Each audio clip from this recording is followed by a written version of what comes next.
자, 이제 이번 시간에는 그 여행의 증가 요인, 아까 그 관광시장이 뭐라 그랬죠? 제가 2030년도에 몇억 명으로 늘어난다 그랬죠? 몇억 명? 18억 명. 엄청난 거죠. 18억 명이 늘어난 상황이라면.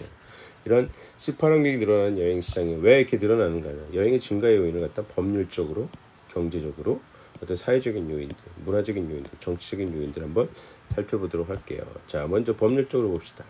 여행을 할 수 있는 권리를 줬다. 여러분들이 태어나기 전에죠. 1989년도에 대한민국은 1989년도에 여행 자유화 처음 했죠. 이전에는 여행을 가고 싶어도 여행을 못 갔습니다. 제한이 있었어요. 나이 제한, 무슨 제한. 그래서 모든 걸 다 풀어줬던 게 1989년. 그래서 1988년도 올림픽이 끝나고 1980년 아시안 게임이 끝나고 올림픽이 끝나니까 여행에 갖다 자유를 하는 이런 분위기가 이어져가지고 1989년 됐죠. 그래서 여행권, 자유로운 이동이 있을 수 있다라는 사실이에요. 그래서 여행을 할 수 있는 권리, 법률적으로 이게 되게 중요하죠. 어느 나라 이게 항상 다 있는 게 아닙니다. 어떤 나라든 제약을 두는 나라죠. 뭐 대표적으로 북한 뭐 이럴 수 있겠죠. 그다음 유급 휴가제도. 휴가를 가는데 유급이에요. 일을 안 하면 임금도 없던 거였는데 일을 안 해도 임금을 준다. 이거 대단한 거였어요. 지금은 당연한 거지만. 근데 이런 유급 휴가제도 그래야지 여행을 가죠. 돈을 안 주면은 누가 여행을 가겠습니까? 월급이 나오니까. 그래서 법정 근로시간이 도입이 되고 있죠. 점점 줄어들고 있습니다. 점점 들면 든 건 이건 뭐야? 여가 시간이 늘어나고 있다. 그래서 법정 근로시간. 그래서 복지관광도 또한 허용을 해주고 있죠. 그래서 어떤 협동조합이라든가 여행의 후불제도 등을 이용한 이런 것들이 허용이 되기 때문에 여행은 늘어날 수밖에 없다라고 우리가 할 수 있겠습니다. 다음에 경제적인 요인이죠. 일단 가처분 소득이 많아야 되죠. 가처분 소득은 뭡니까? 우리 여러분들은 아시죠? 엔겔개수. 살아가는 데 있어서 꼭 필요한 것. 이 엔겔개수가 높으면 된다 안 된다? 엔겔개수는 낮을수록 좋다. 그치? 의식주. 먹고 자고 하는데 돈이 들어가는 게 많으면 많을수록 내가 내 맘대로 영화 보고 여행 가고 뭐 이왕 먹는 거 맛있는 것 좀 사 먹고 옷도 좀 이쁜 거 사고 싶고 이런 것이 줄어들잖아요. 얘가 많이 쓰면 내가 100원밖에 못 보는데 엔겔 개수 쪽에 90원을 써봐요. 그럼 10원밖에 안 남기 때문에 내 맘대로 쓸 수 있는 게 줄어들잖아. 근데 엔겔 개수가 낮아서 30원이다. 그러면은 70원을 내가 쓸 수 있잖아. 가처분 소득도 저금도 하고 여행도 다니고 그렇죠. 이런 국민 소득의 증가, 즉 가처분 소득의 증가가 상당히 큰 역할을 차지했다. 그다음 점점 교역이 왔다 갔다 자꾸 이동을 해야 돼요. 자꾸 이동을 하는 이런 이동의 확대. 그다음에 생활 수준의 향상, 수준이 향상이 돼야 여행을 많이 갈 수밖에는 없다. 왜? 아는 것도 많기 때문에, 먹고 싶은 것도 많기 때문에 그런 것을 즐기기 위해서 여행을 떠나죠. 예전에 정말 먹고 살기 힘든 시절에는 문화예술을 갖다가 즐길 수가 없었다라는 거죠. 문화예술, 여행 같은 거를 즐길 수가 없었던 시절이 있었죠. 그러나 이제는 생활 수준이 향상이 되기 때문에 내가 보는 가치관이 달라졌던 거죠. 라이프 사이클이 달라지고 그러다 보니까 문화예술을 즐기는 이런 여행들을 떠난다라고 보시면 돼요. 그 다음에 환율의 변화. 옛날에는 1달러에 800원 막 이런 시절 갑자기 1달러에 지금 현재 1200원 막 이러면은 여행 가기 힘들어지죠. 수입은 인컴은 똑같은데 인컴은 동일한데 달러 갑자기 오르면 몇 배 오른 거예요. 50%가 뛴 거예요. 50%가. 그러면은 똑같은 태국 여행이라고 했을 때 만약 미국 여행이 예전에는 100만 원이었다고 치면 이 시대가 되면 150만 원이 되는 거죠. 즉 환율이 갑자기 폭등을 하면 여행을 못 간다. 근데 환율이 또 폭락을 하면 여행을 또 많이 가죠. 그래서 일본 사람들이 그런 게 많습니다. 원래 엔화의 가치가 오르면 올수록 일본 사람들은 대한민국으로 여행을 많이 온다. 와서 뭐 한다? 쇼핑도 해요. 그러면 똑같은 면세점에 있어서 이 상품을 좀 더 10%, 20% 저렴하게 구매를 할 수 있기 때문에 이 환율의 변동이 또 그런 용의 요인을 많이 차지하고 있다라고 보시면 될 것 같습니다. 다음에 사회적인 유입니다. 여가 시간이 증가되는 거죠. 법적인 근로 시간 정해지면서 그래서 여가 시간이 증가되면서 스타트형 여가들이 증가하고 있다라는 거죠. 스타트라는 건 뭐예요? 자기 변신, 자기 개발, 외모 변신, 트랜스포메이션. 다음에 나 홀로 떠나는 방콕, 지베콕 저 이런 여행들을 많이 떠난다는 거. 특히 자기 개발. 그다음 외모 변신하는 것도 되게 많더라고요. 그래서 그런 거서 스타트형 여가가 많이 증가되고 있다 보시면 될 것 같고, 또면 교통수단의 발달도 여행을 상당히 증가시키는데 많은 도움을 주고 있다라고 보시면 될 것 같아요. 간단하게 KTX 예전엔 서울에서 부산까지 보통 얼마 걸렸다? 5시간 걸렸다.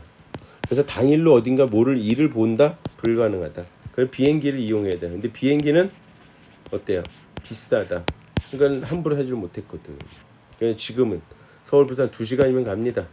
그래서 아침 7시 기차 타고서는 9시쯤 반쯤 10시쯤 도착해서 놀다가 점심도 먹고 한 7시 저녁에 8시 9시 기차 타고 다시 올라오면 당일 여행 부산도 가능하게 해줬다. 그리고 또 하나 심리적인 거리도 줄여준 거예요. 심리적인 거리. 예전에 제가 그 해외여행을 다닐 때 초창기 처음에 떠날 때 그 89년도 여행 자유라 1989년도 여행 자유라 90년 91년 때 처음에 다닐 때는 뉴욕을 갈 때도 뭐 마드리드 갈 때 18시간 막 17시간씩 걸렸어요. 지금은 14시간 길어야 12시간 유럽인데 11시간까지 축구하고 있죠. 점점 그렇게 하면 가까워졌다. 먼 게 아니라. 예전에 마드리드나 뉴욕을 직항을 못했어요. 직항이 없었다. 왜? 비행기의 기름을 잔뜩 시끄러면 사람을 다 저기 하지 않았습니까? 이 기름 때문에. 그래서 뉴욕에 가게 되면 뉴욕 갈 때 앵커리지, 알래스카 있죠? 앵커리지 들려서 다시 기름 주유하고 그리고 뉴욕으로 날아갔습니다.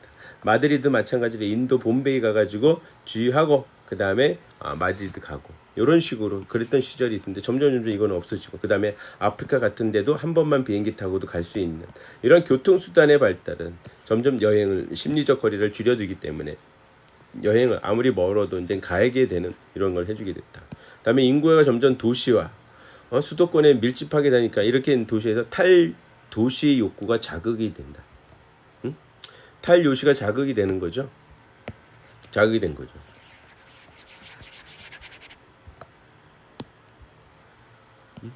인구가 점점 도시로 모이니까 나는 이 도시를 벗어나고 싶어. 이 많은 사람들에서 나 혼자 좀 있고 싶어.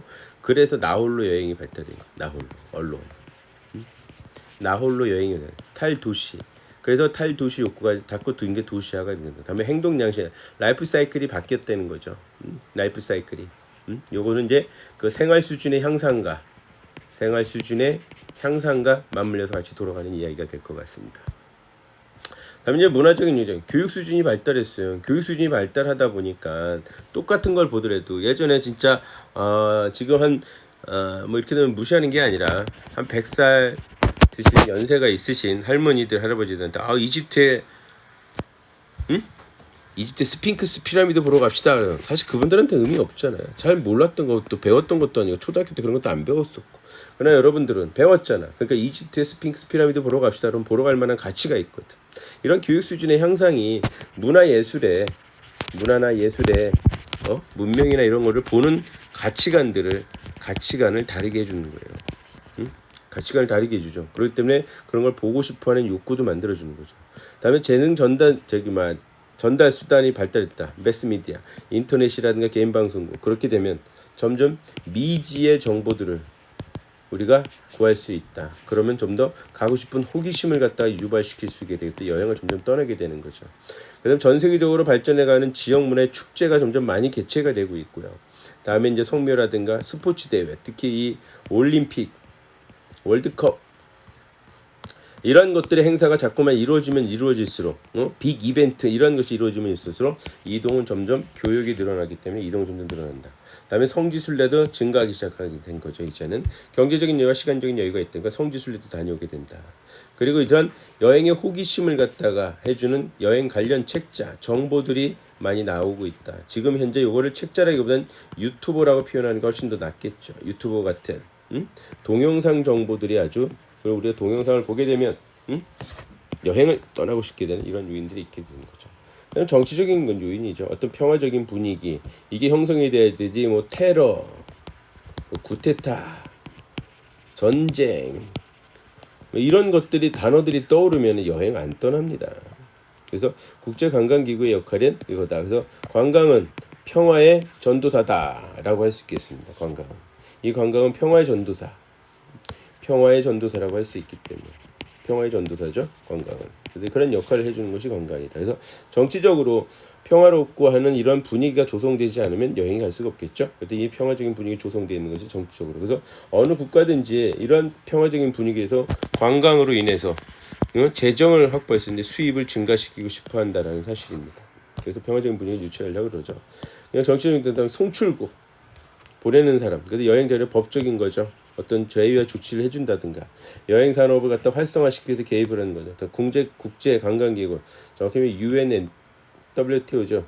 국제 관광기구 WTO입니다. 그들이 국가 관광기구의 그 역할들을 갖다가 확정돼주고, 다음에 관광진흥회는 지역 단위의 권한 등 출입국 절차의 완화. 요거는 여권 발급의 간소화. 제가 처음에 업계 뛰어들었을 때는 여권을 발급하기 위해선 5장의 신청서가 작성이 되었어야 돼요. 그래서 작성이 돼서 제출을 하면, 이것 또한 제출하는 데는 서울에 딱 한 군데였습니다. 한 군데. 여권과 외교통상부 여권과 건물 거기서만 받아줬어요. 그러니 매일 아침 되면 줄 서 있어요. 다다다다다다 많은 사람들이 오직 한 군데밖에 안 됐었거든요.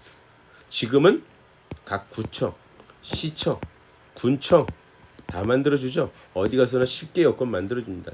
그리고 또한 지금은 신청서 한 장만 작성을 한다. 그때는 사진도 5장이나 필요했죠. 그렇게 되는 건데 지금 여권 발급이 되게 간소화되는 이런 송출국의 이러한 문제점들. 그래서 법적으로 자유화 조치가 돼 있고 여행 산업을 활성화 시켜주고 있고 국가적으로 기구들이 그 관광기구 같이 연결해서 중요한 역할도 해주고 있고, 관광 진흥을 위해서 지역 단위들이 점점 더 그걸 갖다가 권한들이 강해지다 보니까 정치적으로도 영향을 많이 준다. 수용국에서는 가장 중요한 게 이 사증 제도예요. 사증 면제 제도라는 것은 일반적으로 관광이라는 목적을 가지고, 관광이라는 여행이라는 목적을 가지고 여행을 갈 경우 비자 없이, 이 비자가 뭐예요? 입국 허가서라고 제가 말씀드렸죠. 이 입국 허가서 없이 그냥 바로 입국이 된다. 입국 오케이가 되는 거예요. 그렇지만 그걸 체결 못한 나라들은 그렇지 못했다. 지금 현재 대한민국은 미국과 뭐 일본이나 이런 나라들하고 비자 사증이 면제가 됐거든요. 그러나 제가 업계 처음에 뛰어들어서 둘 다 비자가 필요했어요. 그래서 맨날 대사관에 가서 뭐 한다? 인터뷰해야 돼요. 인터뷰를 해서 오케이를 받아야 비자를 줘요. 그거를 있어야 갈 수가 있었다. 그래서 제가 업계 처음에 뛰어들었을 때는 그 대사관에서 줄 서는 게 일이었었다. 근데 지금은 다 필요 없다.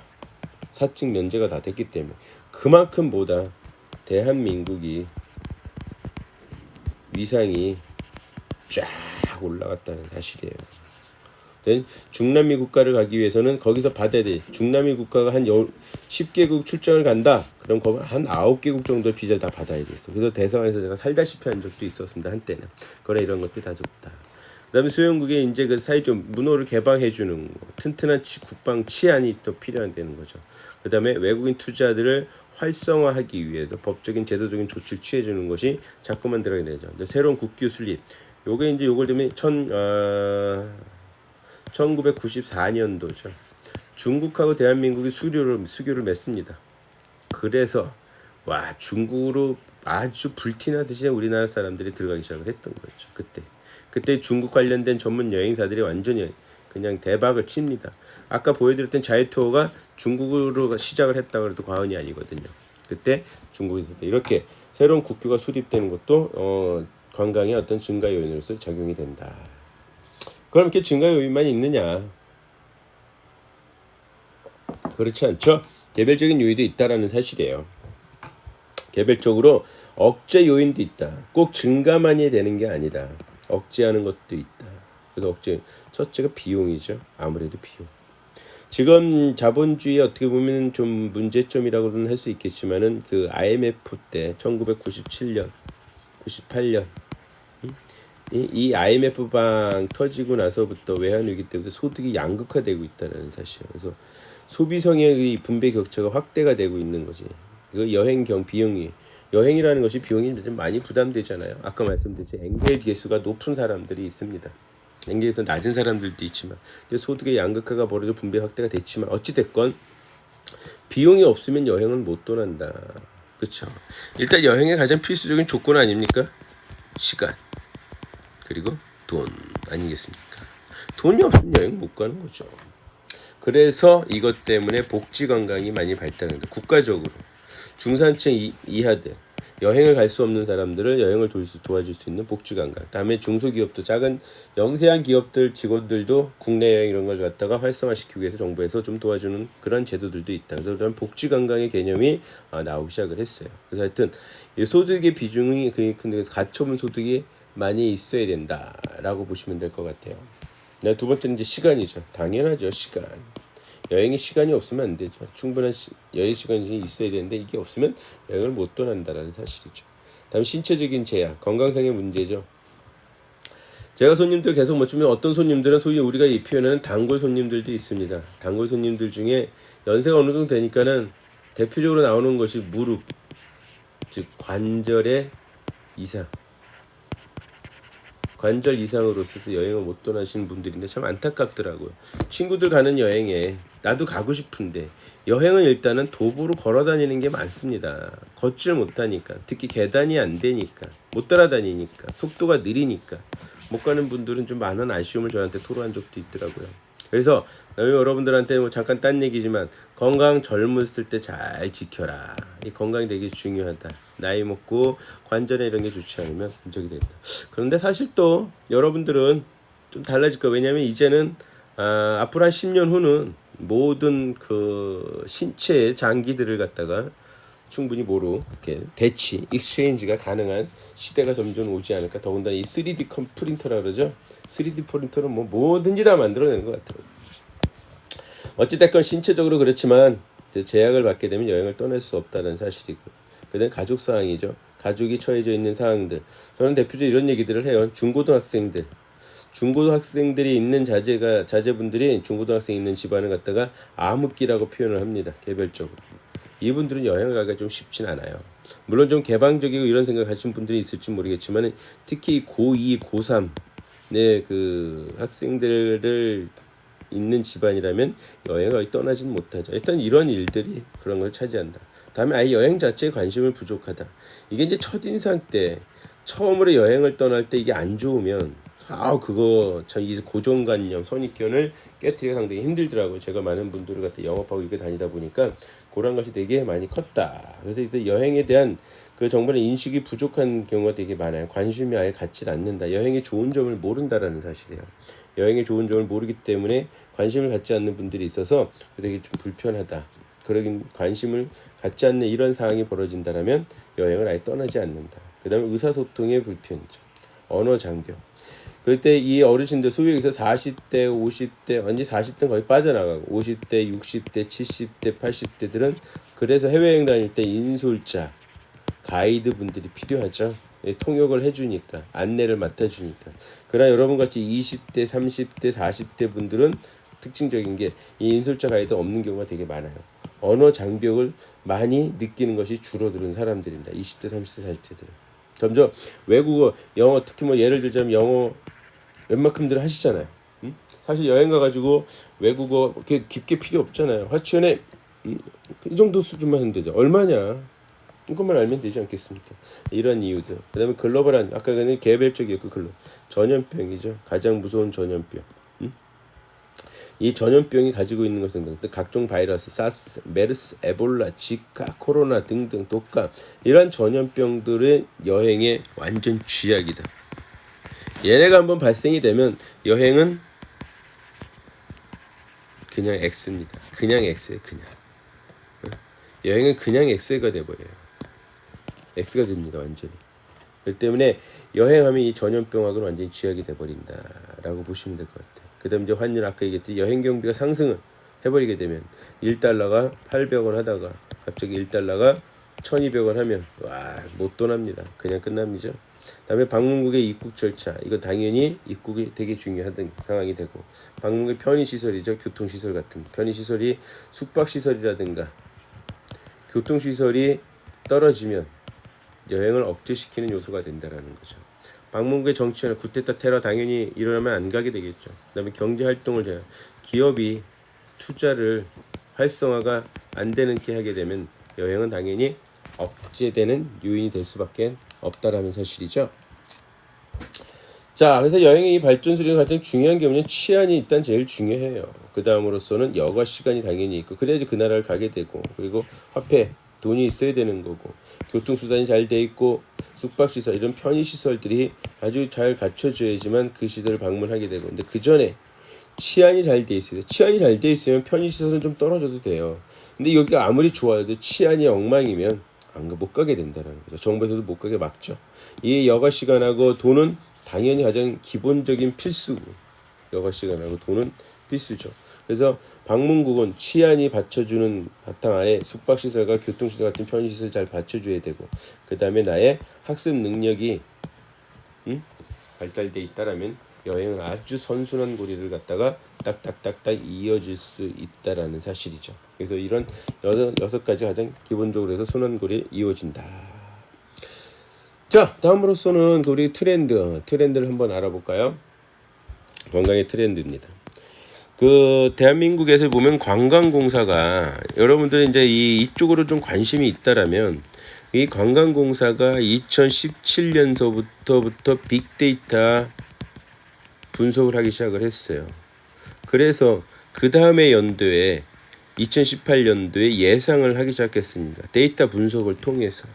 그래서 관광공사가 2017년, 18년도 관광 트렌드 조사를 했어요. 어떻게 보면 SMS에 이 소셜 네트워크에 보게 되면, 노트워크 서비스에 보게 되면 각 키워드를 갖다가 분석하기 시작을 했던 거죠. 가장 많이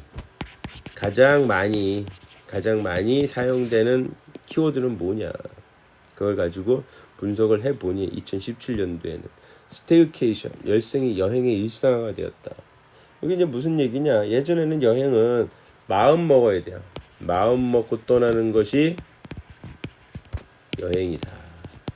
마음 먹고 떠나야 돼요, 여행은. 지금은 그냥 일상. 야, 우리 그래서 가끔씩 저도 유튜브에서 봤지만은, 야, 저기 나가사키 우동 좀 먹고 오자. 내일 우리 나가사키 우동 먹고 가서 일본 비행기 타고 가서 나가사키 가서 타고 온다. 이렇게 여행이 완전히 일상이 돼가고 있는 트렌드는 계속 이어진다. 언제까지? 지금도 이어지고 있다 보시면 돼요. 그 다음에 트래블그램, 인스타그램 같이 여행을 기록하게 되는 거죠. 이게 이제 디지털 세대, 인증샷, 내가 갔다 온 것들을 갖다가 해준다 라고 보시면 될 것 같다.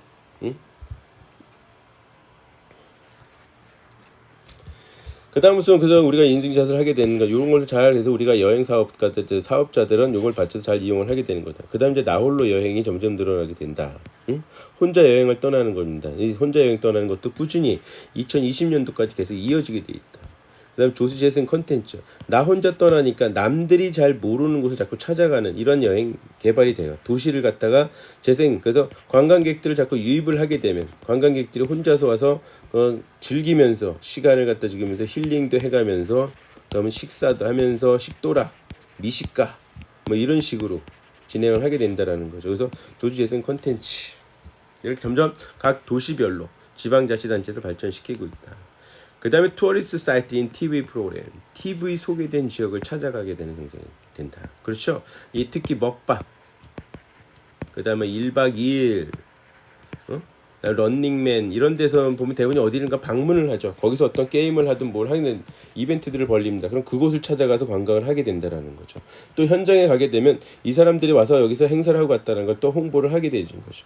즉 결국 2017년, 18년도의 트렌드는 스타트, 여행의 일상화가 됐다. 언제든지 여행을 떠난다라는 거죠. 인스타그램에서 항상 인증샷 하게 된다는 거예요. 나 혼자 떠나는 게 많고, 이런 분위기에 맞춰서 각 지방자치단은 도시재생 컨텐츠를 자꾸 개발을 하고 있고, 그 다음에 TV에서 소개된 지역을 방문을 하게 되는 이런 경향을 맞추게 된다는 거죠. 여기서 가장 주목받는 형태가 스테이케이션입니다. 요거를 이용해서 여행사들이 상품을 개발했던 게 뭐냐면 호캉스예요. 호텔에서 2박 3일, 3박 4일 아주 쉬는 거. 멀리 가는 게 귀찮아, 힘들어, 다 같이 차라리 도심에서 즐기는 이런 상품이 만들어졌다. 언제든지 여행을 떠난다. 언제든지 여행을 떠는 거야. 도심에 있는 호텔에 가가지고 2박 3일 선탠하고 맛있는 거 먹고 영화도 보고 이런 호캉스들이 아니면 조금 머금는 한두 시간 지금 넘어가가지고 호텔에서만 즐기는 거야. 이런 형태들이 나타난다. 언제든지 여행을 떠날 수 있는. 그래서 도심 속의 짧은 시간 힐링 즐기는 여행들이 떠나는 형태가 되었다라는 거죠. 그 다음에 눈에 띄었던 이 2017년 18년 눈에 띄었다는 것 중에 뭐냐면요. 나홀로 여행이에요. 나홀로 여행. 1인 가구가 500만 시대가 됐어요. 그러니까 하나투를 분석을 해보니까 2017년도까지는 한 8만 명 건이었었다가 35만 건, 몇 배요? 약 5배 가까이, 4, 5배 가까이 늘어났다는 거죠. 나 혼자 떠나는 여행이. 혼자 떠나는 여행. 끝내준다는 거. 이 정도면 4, 5배 됐다는 거. 그래서 이렇게 혼자 여행 떠나는 이런 흐름을 갖다가 우리가 분석을 해서 또 알 수 있다. 그럼 무엇을 우리는 준비를 해야 되냐? 도시재생 콘텐츠. 혼자 오는 사람들이 즐기는, 즐길 수 있는 볼거리. 그것이 뭐예요? 도시재생 콘텐츠죠. 먹거리. 다음에 거기에 덧붙여 체험거리까지 받쳐준다면 아주 끝내주게 되는 거죠. 그래서 지방자치단체가 관광 수입을 올려서 재정이 그 지방의 재정을 아주 올려주려면 이렇게 도시재생 콘텐츠 투자를 해서 활성화해서 많은 사람들 올 수 있게 해주는 트렌드가 됐다. 그래서 이번에는 그 다음 해에 연대는 2017년, 2018년 빅데이터 분석에서 2019년도를 봤더니 이렇게 될 거다. 거죠. 2019년도 작년이죠. 베이비 세대 밀리 세대니까 가족 여행이 늘어난다는 거죠. 가족 여행이 아니야, 나그 가족 여행을 참 많이 느꼈어요. 예전에는 부부들끼리 아이들끼리 막 친구들끼리 근데 이제는 자식들을 데리고 부모님을 모시고 다니는 여행이 많이 늘어나고 있던 그때 당시에 많이 늘어났다라는 걸 우리가 알 수 있고요. 액티비티와 즐길 걸 계속 체험하는 거. 이젠 체험이에요. 그렇죠. 체험거리가 되게 중요하다. 단순히 이젠 보는 거에서 끝날 게 아니다. 이젠 체험을 직접 하는 걸로 보는다. 다음에 SNS, 그러니까 아까 TV에서 소개된 적은 즉 TV가 SNS로 바뀐 거예요. 누군가지 소개해 준 곳에 떠난다. 거기서 또 인증샷을 남기고. 그 다음에 이제 식도락. 이게 이제 먹방하고, 그 먹는 거를 갖다가 미식가가 전부 다 되었다라는 거죠. 그래서 이런 것들이 떠나는 여행들이 늘어났다. 그 다음 고 애니타임. 요건 이제 스테이케이션하고 똑같죠. 2018년도에 스테이케이션, 호캉스. 언제든지 일상처럼 떠나는 거. 그 다음에 이스트 코스트입니다. 이거 뭐죠? 갑자기 뜬금없이. 전체적으로 어느 정도 이해가 다 갑자기 이스트 코스트. 뭐죠? 동해안으로 간다? 2019년도 왜 그럴까요? 갑자기 이게 왜 떠올랐을까? 딴 것들이야 전체적인 흐름이 이해가 되지만 갑자기 마지막에 이스트 코스트예요. 갑자기 이스트 코스트가 떠올랐다는 건 뭘까? 뭐를 의미할까요 이게? 이스트 코스트. 답은 이겁니다. KTX가 생겼거든요. 2019년도에 생겨가지고 동해안 여행이 아주 편해졌다. 왜냐면 차량으로 이동을 하면 꽉꽉 맨날 막히는 게 그 영동선이었거든요. 영동고속도로.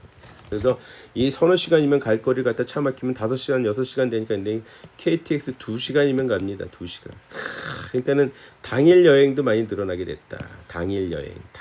KTX의 교통기관의 발달로. 그래서 2019년도엔 그렇게 됐다라고 보시면 될 것 같아요. 그래서 2019년도 분석을 좀 다른 해석을 해보자면 가장 주목받고 있는 건 역시나 스테이케이션과 연관되어 있는 고 애니타임. 이젠 여행이 완전히 일상화됐다라는 것은 우리가 알 수 있습니다. 여행의 일상화가 완전히 되었다라고 보시면 될 것 같아요. 여행이 일상화되었다. 그럼 2019년도 관광산업에서 어떻게 좀 전망을 해야 되느냐. 재밌는 게 지금 결과론적 얘기지만 그때 봤을 때 당일 여행이 대세가 됐다. KTX로. 굳이 숙박을 하지 않는다.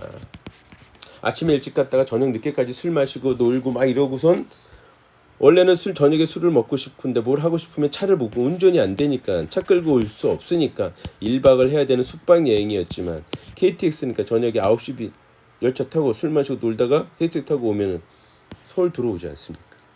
KT는 경기도 수도권으로. 그러면 숙박 여행의 의미가 없어진다는 거죠. 그래서 숙박업이 감소 추세이 되었다. 숙박업소가 좋지 않았다는 점. 도시재생 컨텐츠는 점점 활성화가 되고 있다는 거죠. 이런 언제든지 떠나는 여행의 일상화를 갖다가 가까운 도시별로 하게 되는 것이. 그래서 도시에 오면 그 마을에 가면 방문해서 볼거리 즐길거리를 자꾸 만들어내야 되니까 이런 형태가 된다. 진짜 그렇게 됐다라고 보시면 될 것 같아요. 그래서 이제 2019년도 빅데이터 분석을 통해서 보니 2020년도에는 리폼이라는 것이 됐다. 리폼. 그럼 리폼이 뭘까? 이 맨 먼저 시작되는 리는 뭘까요? 지역 콘텐츠 재생. 지역 콘텐츠 재생. 도시 재생 콘텐츠하고 이게 맞물려 가는 거예요. 근데 이젠 아까 개인들이 여행을 가가지고 유튜버들이 그걸 다 찍어가지고 또 어디에 올린다? 동영상에 올리죠, 유튜버들이. 그럼 그걸 보고 또 여행이 떠난다. 그래서 지역적인 이게 이제 도시재생 2018년 19년도에 그 도시재생 컨텐츠를 도시재생 컨텐츠로 활성화시켰으니 새로운 어디에요? 관광지가 돼버린 거예요. 여기가 남들 잘 모르는 그러니까 유튜버들이 성장을 하게 되는 거예요. 이걸 가서 미리 먼저 선점해서 찍어서 유튜브에 올리고 그쵸? 그런 여행이 됐다라고 보시면 돼요. 그다음에 인조이 역시 시도라 여기 끝나지 않습니다. 이게 끝낼 수가 없어요. 이 여행의 그 가장 테마 중에 대표적인 테마가 먹는 거죠. 금강산도 식후경이다. 잘 먹어야 되죠. 그렇기 때문에 이런 여행이 이제 늘어나고 있다라고 보시면 될 거예요. 그다음에 이제 F는 뭐냐? 아주 개인별로. 그래서 얘하고 맞물려 들어갑니다. 남들이 잘 모르는, 남들이 잘 모르는 거여서 내가 직접 가서 사진 찍어서 유튜브에 올리는. 유튜버만이 아니라 이제는 관광객들이 다 개인적으로 다 유튜버가 돼가고 있어요. 그래서 남들이 잘 모르는데 나 혼자 찾겠다. Find my trip. 물론 이제 어떤 사람들은 알려주지 않고 혼자 다니기도 하지만은 그걸 이제 알려서 이렇게 하게 되는 그런 여행. 그래서 내가 사진 찍어서 인증샷도 하게 된다. 이런 여행들을 하게 된다라는 거죠. 그다음에 마찬가지 동일한 그 같은 맥락상에서 근데 덜 알려진 숨은 명소 찾기. 그래야지 find my trip이 되거든. my trip이 되거든. 덜 알려진. 그래서 이렇게 사진 찍어서 또 유튜버로 올려야 되는 거거든. 그래서 유튜브는 또 점점 결국에는 요것들이 이제 마치 맞물려 잘 몰려진다. 마찬가지 식당도 잘 알려지지 않은 것에 이렇게 가게 된다라는 거죠. 그 다음에 이제 뭐게 되면 여행의 디지털이 더 가속화되고 있어. 테크놀로지가.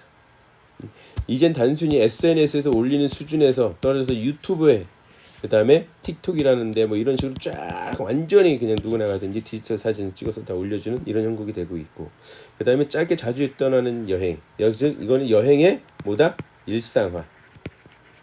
그러니까 지금까지 2017년도 2018년도 2019년도 그 다음에 2020년도 그러면은 트렌드 자체가 어느 정도 흐름이 유사하게 가고 있다라는 게 보이게 된다라는 거 우리가 알 수 있겠습니다. 그렇죠? 그래서 그런 거를 보면서 우리가 다시면 그 우리 트렌드를 읽고 여행업 중에서 여행 상품을 개발하고 할 때 상당히 그 트렌드를 읽고 있어야지 도움이 된다라고 보시면 될 것 같아요. 그걸 우리가 참조를 해서 우리 여행 트렌드를 한번 이제 살펴봤고요. 근데 요걸 자체를 이제 2019년도 비교를 한번 해보면 다 비슷비슷해졌어. 우리가 그거를 알 수가 있다. 미식이라든가, 그쵸? 음식 비평가가 돼 있고 언제든지 떠난다라는 사실이고요. 그다음에 이제 강원도만 여기 이제 빠져 있었습니다. 2020년도에는. 근데 SNS에서 남기는 거죠. SNS에서 남기는 것들이. 그다음에 다양한 즐길 체험하는 것들이 필요하죠. 요거가 이제 여기는 안 나오는데 모든 여행의 이제 가장 기본이 된 게 체험이다. 그러니까 2019년도, 2020년도 비했을 때 모든 세대가 같은 가족 여행 떠나는 것이 상당히 많이 드러났다. 그래서 가족 여행, 자기들만의 여행을 떠나는. 그래서 2019년도, 2020년도 이렇게 비교해 봤는데 불행히도 우리 2020년도에 이런 일들이 생겼죠. 예, 코로나 죽여줍니다. 그래서 이때 잠시 시간 내서 여러분들하고 이 코로나에 관련돼서 비포 코로나와 애프터 코로나 한번 비교를 살짝 해보겠어. 비포 코로나 때는 아까 그 개인 여행이라 그랬잖아요. 나 혼자만의 여행을 떠난다. 나 혼자만의 덜 알려진 Find My Trip 이런 여행들은 이게 이제 소확행 여행 스타일이었거든요. 즉 소소하지만 작지만 확실한 행복을 추구하는 여행이었다. 그러나 지금은 절제를 하죠. 그런 걸 추구하지 않는 애프터 코로나인데 분명히 이것이 생길 것이다. 그 다음에 집 안과 집 바깥의 균형이 비슷하게 됐지만 지금 완전히 집 안에 처박히는 방콕이죠. 방콕. 이런 걸 하게 되고 가족 친구들하고 혼행을 했지만 지금 혼행 스마트폰 여행을 많이 다니게 된다. 자기 만족 이건 위험 회피 쪽에 좀 더 가까워지고 있어요. 불안하니까 코로나에 걸리면 안 되니까 위험 회피 쪽으로 좀 더 경이 좋다. 자기 만족이었지만 소확행하고 연결이 되겠죠. 일상화가 되었다. 그러나 이건 급소가 그냥 가고 싶을 때 스마트폰을 통해서 이런 식으로 돼가고 있다. 단기간 당일 여행 징계했다. 이거는 초단기, 그냥 하루 아니면 아예 장기, 소위 해서 한 달 살기. 요즘에 그런 얘기가 나오기 시작했다. 한 달 살기, 제주도 한 달 살기, 대구, 부산 한 달 살기, 이런 식으로 아예 장기, 그래서 집을 통째로 빌림. 승용차, 열차, 택시 이용이 증가됐다. 그래서 승용차, 성우, 차종이 다양화되면 되겠고, 식도락, 외식. 근데 매식을 기피하게 됐다. 왜? 코로나 때문에 옮길까봐. 그래서 직접 만들어서 먹는 것이 더 많아졌다. 그래서 잠깐 딴 얘기지만은 농심이 올해 대박을 쳤죠. 집에서 라면 끓여 먹는 게 되게 많아졌다는 소리예요. 다음 이제 호텔 선호하지만 숙박을 또 기피합니다. 코로나로 다른 사람이 썼던 정서이기 때문에. 그래서 아까 장기형 칩형 그 장기 칩거형이라고 그랬잖아요.